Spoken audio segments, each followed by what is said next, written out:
This is the start of Chapter 3, Section 3. We're going to cover the first half of this section today. It's dealing with subatomic particles and masses of atoms. You are going to need a periodic table handy, and you're going to need a calculator.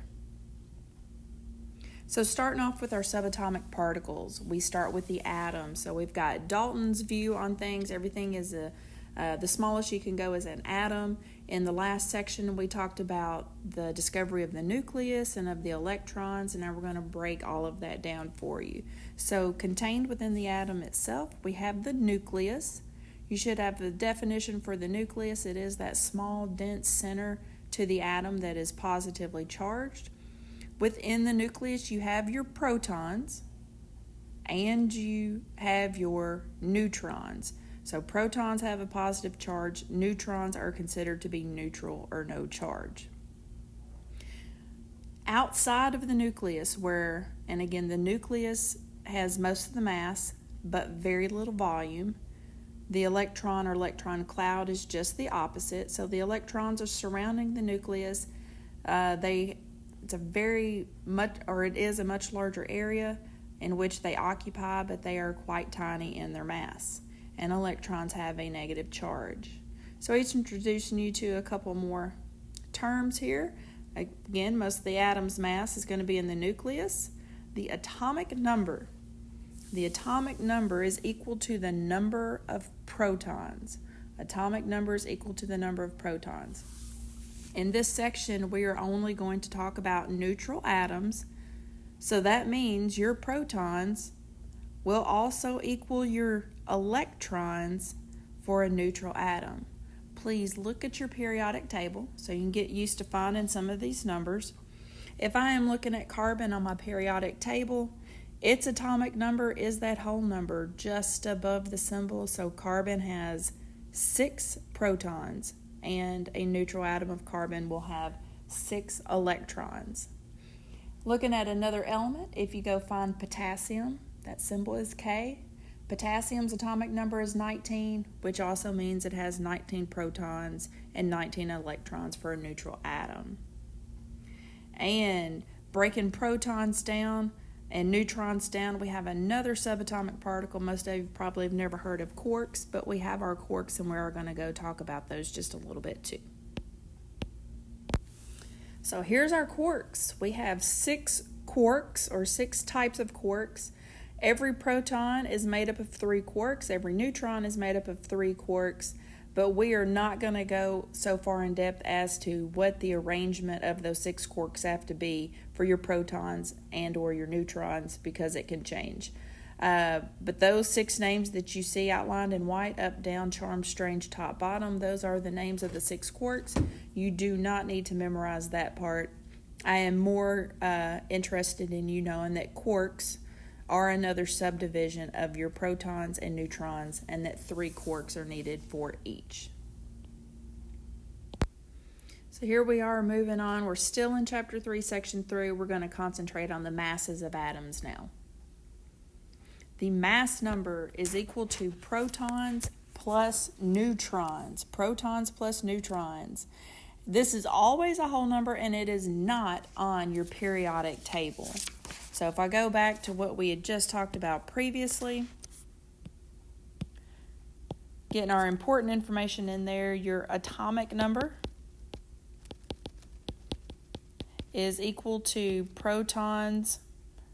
It's also equal to the number of electrons. So your mass number is equal to protons plus neutrons. That is quite important too. For the math that we're going to be doing today, it's not hard math, but math nonetheless. And if I look on my periodic table, for instance, let me just go take a picture. Looking at this periodic table, there are lots of masses. These numbers that are at the bottom, different highlighter color, let's see. The numbers at the bottom here of each one of these, that is considered its average atomic mass, not its mass number, and we will get into how to calculate the average atomic mass, which is going to give you some type of decimal value.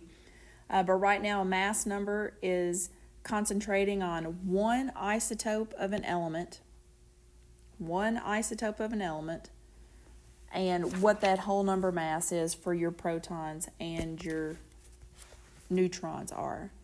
Again, previous section, we said that the relative mass of each of these, the proton is a 1, the neutron is a 1, the electron is essentially 0 or negligible mass for the electron.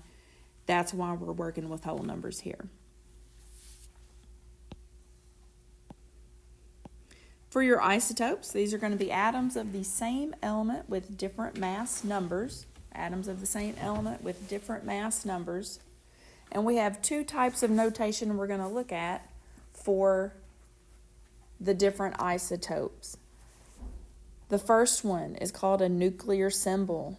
You don't need that star pattern around it. That's just for the black background. But the 12/6C, the top number is always the mass number. Again, that's protons plus neutrons. The bottom number is always the atomic number, which again is equal to number of protons, which is equal to number of electrons. And then your element symbol, so this has to be talking about carbon. We're going to work through several of examples. So again, this is our nuclear symbol information here. At the bottom, they have changed that into hyphen notation. That is carbon -12. And again, you've just spelled out what the element is and the 12.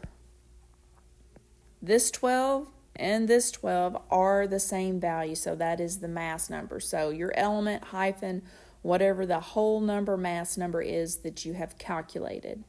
So you've got a nuclear symbol, you have hyphen notation, and you've got a couple of equations to go with for mass number and atomic number so that we can do some of these calculations.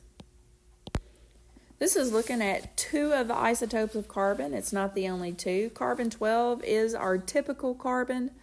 It's got 6 neutrons, 6 protons, 6 electrons, because if they give you carbon-12, you can look at your periodic table. So you would have a periodic table to look at. You would find carbon, and carbon's atomic number is 6.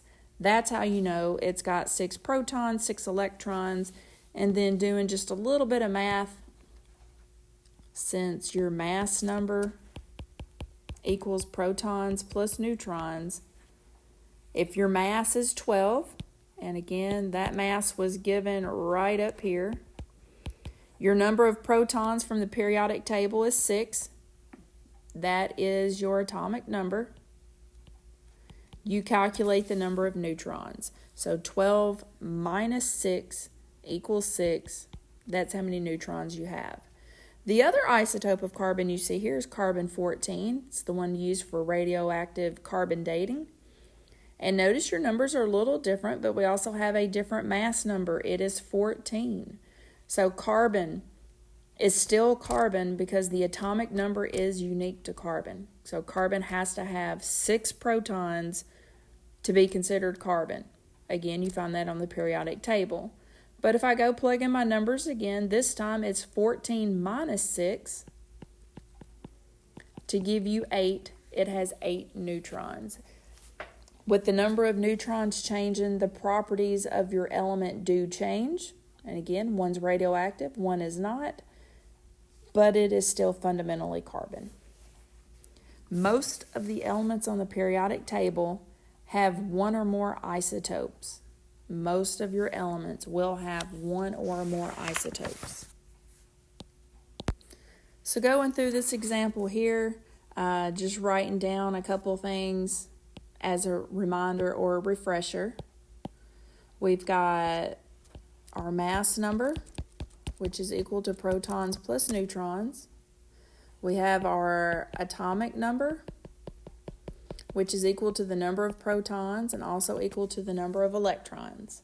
So when I look at chlorine-37, I see right away this hyphen 37.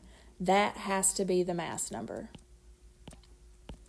And for the fact that it is actually chlorine, I'm going and finding chlorine on my periodic table. That's Cl. And its atomic number is 17. Please verify on your periodic table. Atomic number 17. That also means the number of protons is 17 and the number of electrons is 17. To find the number of neutrons, we are going to do a tiny calculation. Our mass is 37.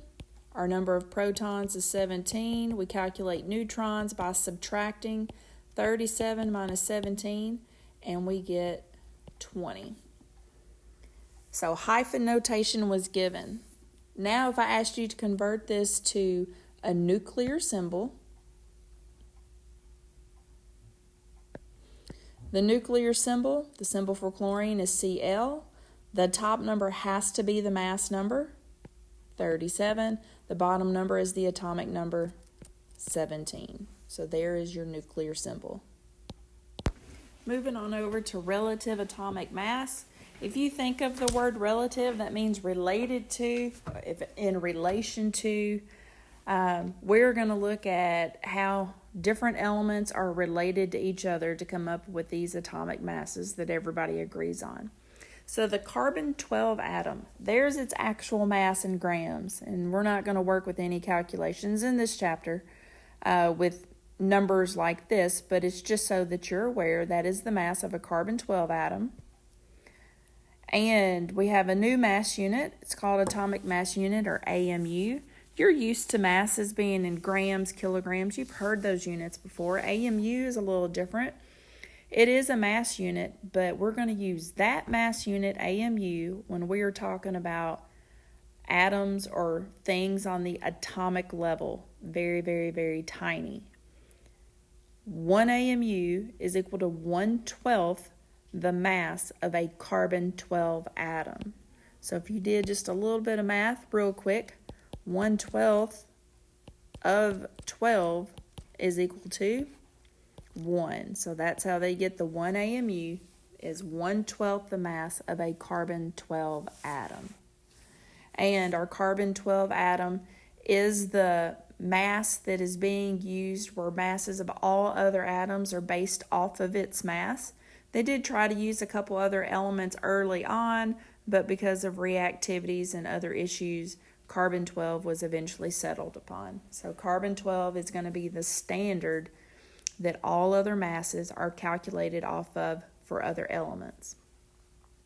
That being said, looking at the proton, neutron, and electron, you have seen these values before, but we have rounded them off. So the relative masses for each of them we are saying is proton is 1, neutron is 1, and the electron is 0 because its mass is negligible compared to the proton and neutron, because the electron is about 1/2000th the mass of a proton or neutron. Calculating average atomic mass. These average atomic mass values are what you actually see on the periodic table, and it takes into account a weighted average of all isotopes. So if carbon has isotopes for carbon-12, carbon-13, and carbon-14, then we're going to take the weighted average. By weighted average, it's how abundant is that particular isotope going to be, say, out in nature. Carbon-12 is extremely abundant, whereas carbon-13 and carbon-14, there's minor amounts of those. A lot of elements are like that, especially with your hydrogen, because you have a hydrogen 1, hydrogen 2, and hydrogen 3.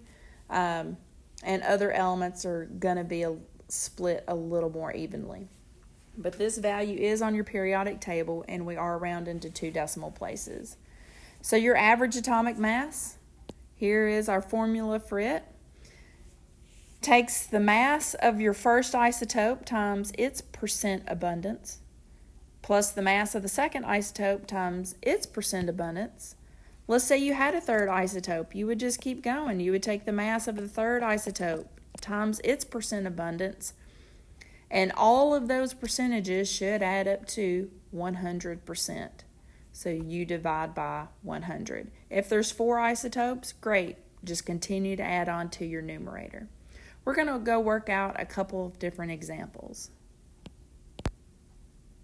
So as I look at this one right here, it says calculate the average atomic mass of oxygen. Oxygen's got 3 different isotopes, oxygen 16, which is very abundant, and then oxygen 17 and oxygen 18. So you would set up your equation. You have the equation from the previous slide. You would write it out and start plugging in information. This is how it is plugged in. So we've got the mass of each one times its percent abundance. Notice the percentages are still left in percent form, and they add up to 100. Please put this into your calculator to make sure you can get the correct answer. Order of operations is important.